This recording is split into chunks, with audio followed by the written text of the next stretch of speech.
Hey, what's up guys? Quick video. My name is Brian from Whisper Status channel.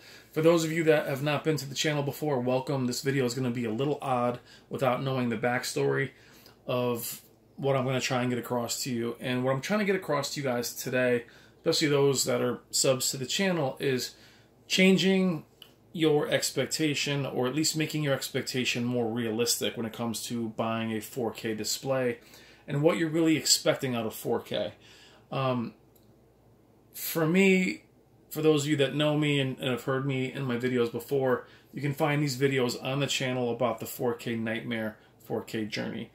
In 2016 to 2017, a year of my life, I went through 12 displays.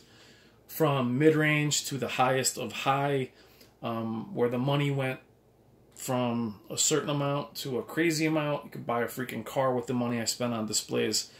And went from being somebody who was really into this hobby, who really loves settings and changing things, to becoming pretty obsessed with flash lighting, edge-lit bleed, dead pixels, viewing angle, HDR, and it can pretty much take over. And those of you that I'm talking to in this video are those of you that are really kind of struggling with this right now, with your displays. Do you see blooming? Are you seeing flash lighting? Do I take this thing back? My window is closed, my return window, what do I do? So this video is going to be about, other than having defective displays, we've done videos on that before, it's about accepting and also changing your expectations just a little bit on what you're expecting 4K to do. Now, for those of you that aren't old enough and don't remember when Blu-ray first came out, or even when DVD first came out, those of us that are in our 30s and 40s remember when DVDs first came out and took over VHS. That wow factor, for me, has never been captured again. And I love Blu-ray, and I even like 4K. I'm not going to say I'm in love with 4K in regards to movies just yet, but I'll get back to that in a minute. So what I mean is the jump with each technology is really just smaller, and there's only so far we can go before the actual content can't get you there. Meaning that you're limited to what videos are shot in, movies are shot in, what the director wants, how they wanted it. Really great articles written. You can find one online. It's called 4K Going Against the Grain. And this person wrote this article a few years ago when 4K first came out, and realized that the grain structure in these movies were so strong.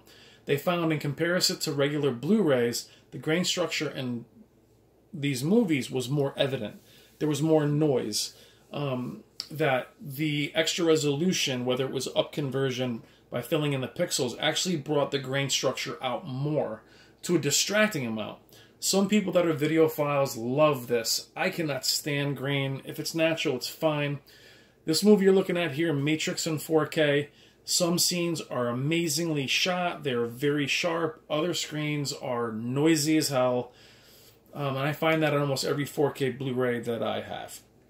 So what I mean about changing your expectation, guys, whether it's with up conversion or, you know, just HDR, is go in knowing that it's incrementally better in some ways. For me, in gaming, I found 4K to be night and day, as long as you had a 4K capable PC, or now PS4 Pro and the Xbox One X. I will tell you that when I had my even 1080p display and I had the consoles that were underpowered, I thought they looked terrible on a larger display. They only looked worse when the 4K display came out, and the up conversion just didn't do anything but make it look worse. Movies were a whole nother thing. When HD first came out, it was described, and you can go back and look at the commercials, as vibrant, bright, clear, clean, 1080p. Actually, it was before 1080p, talking about HD. Then there was true HD and full HD. But I remember having a projection LCD. My very first HD TV was 50 inches. Projection LCD was very popular at the time. It was only 1080i, which was, as you guys remember, 1080i is a little stopgap. It was going to turn all your DVDs into HD. That was kind of what was really being promoted. The up conversion is going to blow your away, your existing library. Well, guess what? Lord of the Rings looked like hell. Braveheart, Gladiator, all my favorite movies, Heat, Tombstone. I mean, unwatchable. And how disappointed I was. Now, some of you guys can relate to this now with 4K. And some of you are just really struggling with that expectation. It's not what I thought it would be. And to me, gaming with a 4K source and now with these new consoles is worth it every step of the way. It is a total game changer. Resolution in games reminds me very much when you would watch a Pixar film or a DreamWorks film in HD. You were just like, wow. And then you pop in Goodfellas or Godfather or one of these older films, the grain structure is just out of control. And you're like, what the hell? So the article I was referring to earlier was saying, have we hit the wall in terms of movies? Where the higher you go, the resolution doesn't really help it if it's not shot in a higher format. You see a lot of these movies now, and there was another article years before that said 4K was going to be a waste simply because these movies were shot in 2K. A lot of movies in the 2000s till now, their effects were finished in 2K. The movies were 2K, and you wonder why these movies don't look like night and day. They don't look that impressive. What is going on? Is it my display? And I just want you guys to just temper the expectations just a little bit on what you think these displays are going to do for your movies, your films. Now, what I mean by that is when films aren't shot in native 4K or even higher, it's never going to look effects finished in 2K. You're wondering why. And some of you are thinking you bought the wrong display and you're going to spend more money. And like I said, going through that journey of TVs that ran up to $10,000, you're thinking, if I just get this extra one, I'm going to be happy. If I get OLED, I'm going to be happy. If I get this, I'm going to be happy. And I think you need to adjust your expectations. When you go into a store and they have that display on Vivid, and that display is in a fluorescent lit room, let's say Best Buy, PC Richards, and they're playing those 4K demos that you can see on YouTube for yourself, why are they always running full screen? They run full screen, edge to edge. Very few movies are like that.